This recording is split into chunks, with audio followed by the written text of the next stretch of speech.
கவின் இப்போ அடுத்ததான் என்ன படம் பண்ணுறாரு, அவருடைய 9வது படத்துடைய அனௌன்ஸ்மெண்ட் வந்திருக்கு. கென் ரைசன் அப்படின்ற ஒருத்தருடைய இயக்கத்தில் இப்போ ஒரு படம். இது ஒரு ஃபேண்டசி ரொமான்டிக் படமாக உருவாகுது. இந்த படத்தில் பிரியங்கா மோகன் ஒரு முக்கியமான லீடாக பண்ணுறாங்க. ஏன்னா அவங்கள நோக்கி தான் கதையை நகருது அப்படின்ற மாதிரி சொல்லியிருக்காங்க. ஸோ இதில் கவின் நடிக்கிறாரு. கூடவே இந்த படத்தில் சாண்டி இணைஞ்சிருக்காரு அப்படின்றது தான் இதில் கூடுதல் சிறப்பு. ஆக்சுவலாகவே சொல்லப்போனால் முன்னாடி சாண்டியோடைய நடிப்பில் நம்ம பார்த்துருப்போம். ஏதாவது ஒரு பாட்டுக்கு ஆடுவார், இல்லைனா ஏதாவது சின்ன சீனுக்கு வந்துட்டு போவார். ஆனால் லியோவில் அது அப்படியே மாறிடுச்சு. சாக்லேட் அப்படின்னு சொல்லி எல்லாத்துக்குமே அவர் பேரே சாக்லேட்டுப்பா அப்படின்ற லெவலுக்கு போயிடுச்சு. அதனால் அவருடைய நடிப்பில் நம்ம ரீசெண்டாக கிஷ்கிந்தாபுரி அப்படின்ற திரைப்படமும் பார்த்தோம். அந்த படமும் தெலுங்கில் ஒரு ஃபென்டாஸ்டிக்கான நடிகர்ப்பா அப்படின்ற மாதிரியான பேர் வந்துச்சு. அது கூடவே மலையாளத்தில் ரிலீஸ் ஆன திரைப்படம் லோகா அப்படின்ற படம். அந்த படத்தில் வில்லனாக நடித்து மலையாள இண்டஸ்ட்ரியிலும் கலக்கிட்டு இருக்கார். கூடவே இப்போ நிறைய படங்கள் அவருடைய வரிசையில் இருக்குது அப்படின்னு சொல்லலாம். ஒரு 5-6 படங்கள் நிலுவையில் இருக்குது. சைன் பண்ணி வச்சது ஹீரோ வில்லன் அப்படின்னு மாறி மாறி நடிக்கிறார். இந்த வரிசையில் இப்போ திடீர்னு கவினுடன் சேர்ந்து பண்ணுறாரு. ஆல்ரெடி அவங்க 2 பேரும் சூப்பரான ஒரு ஃப்ரெண்ட்ஸு, 2 பேர் சேர்ந்து ஒரு படம் பண்ணுறாங்க அப்படின்ற ஒரு அப்டேட் வந்த உடனே ரசிகர்கள் மத்தியில் ஒரு பெரிய சந்தோஷம் வந்திருக்கு. ஒரு நல்ல காமெடி ஃபேண்டசி திரைப்படம் உருவாக போகுது அப்படின்னு நம்புறாங்க. திரைப்படம் அதாவது அட்லியோடைய இயக்கத்தில் தளபதி விஜய், சமந்தா, கூடவே எமி ஜாக்சன் அப்படின்னு நிறைய பேர் நடிச்சிருப்பாங்க.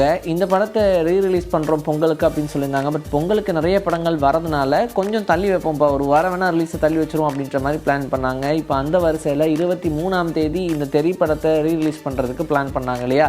அது கூடவே மங்காத்தா படமும் ரீரிலீஸ் அப்படின்ற ஒரு போட்டி, தளபதிக்கு மறுபடியும் ஒரு போட்டி அப்படின்ற மாதிரி வச்சுட்டாங்க.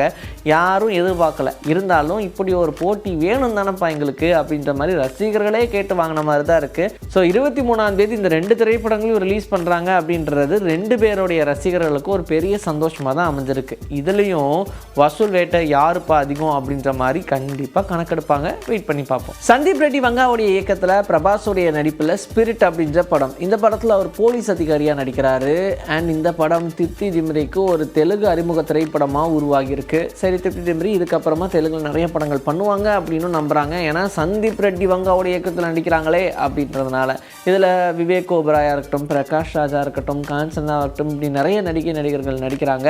அண்ட் கூடவே இந்த திரைப்படத்துடைய ரிலீஸ் எப்போ அப்படின்ற ஒரு வேகமும் இப்போ எடுத்துருச்சுன்னு சொல்லலாம். ஒரு போஸ்டராக ரிலீஸ் பண்ணுறீங்க, இந்த படத்தை எப்பயும் நீங்கள் எடுத்திருக்க வேண்டியது, ஆல்ரெடி 1 இயர் டிலே, எதனால், ஏன், எப்போ ரிலீஸ் பண்ணுவீங்க அப்படின்னு சுற்றி வளைச்சி கேட்கப்பட்ட நிறைய கேள்விகளுக்கு இப்போ பதில் வந்திருக்கு. இந்த படத்தை ரிலீஸ் பண்ணுறதுக்கு நிறைய டேட்ஸ் பார்த்துருக்காங்க போல். ஆனால் அதில் March 5 நமக்கு கொஞ்சம் கரெக்டாக இருக்குது. அதனால் March 5 வேர்ல்டு வைட் ரிலீஸ் பண்ணுறோம் அப்படின்ற மாதிரி பிளான் பண்ணி இந்த திரைப்படத்தை வேர்ல்டு வைட் ரிலீஸாக March 5 பிளான் பண்ணியிருக்காங்க. சொல்கிறதுக்கு வேணால் இது பேன் இண்டியா படம் அப்படின்னு சொல்ல முடியாமல் இருக்கலாம்.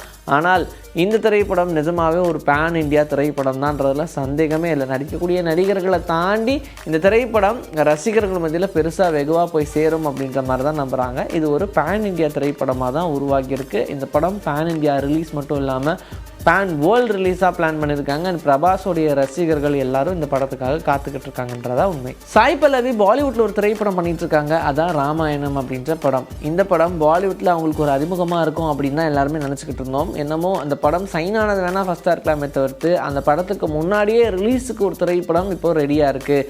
அமீர்கானுடைய ப்ரொடக்ஷனில் ஜுனேகான், அதாவது அவருடைய மகனே கதாநாயகனாக நடிச்சிருக்கக்கூடிய ஒரு திரைப்படம். இந்த படத்தில் ஜுனேகானுக்கு ஜோடியாக சாய் பல்லவி நடிச்சிருக்காங்க. சுனில் பாண்டேவுடைய இயக்கத்தில் இந்த திரைப்படம் பேர் ஏக் தின் அப்படின்ற படம். இந்த படத்துடைய ட்ரைலர் ரிலீஸ் ஆகி ரசிகர்கள் மத்தியில் மிகப்பெரிய ஒரு வரவேற்பு கொடுத்துருக்கு அப்படின்னே சொல்லலாம். அமீர்கானுடைய பையனா சும்மாவா அப்படின்ற மாதிரி நடிப்புலையும் பிரித்து உதறி இருக்காருங்க. ஜுனைத் கான் அண்ட் சாய் பல்லவியோடைய நடிப்பில் இந்த ஏக் தின் திரைப்படம் May 1ஆம் தேதி ரிலீஸ், அதில் சந்தேகமே இல்லை அப்படின்னு சொல்லி இந்த படத்துடைய ரிலீஸ் டேட்டையும் சேர்த்து அனௌன்ஸ் பண்ணதுனால இப்போது சாய் பல்லவியோடைய டெபியூட்டாக இந்த திரைப்படம் ரிலீஸ் ஆகுது அப்படின்ற மாதிரி தான் சொல்கிறாங்க. இன்றைக்கி நம்மளுடைய சினி பூத்தில் சினிமா பார்த்தோன்னா பல விஷயங்கள் பார்த்தாச்சு. இதே மாதிரி அடுத்த எபிசோடுக்கு ரெடியாக இருங்க. உங்களை நான் வந்து சந்திக்கிறேன். And this is bye from Vijayasri. Take care.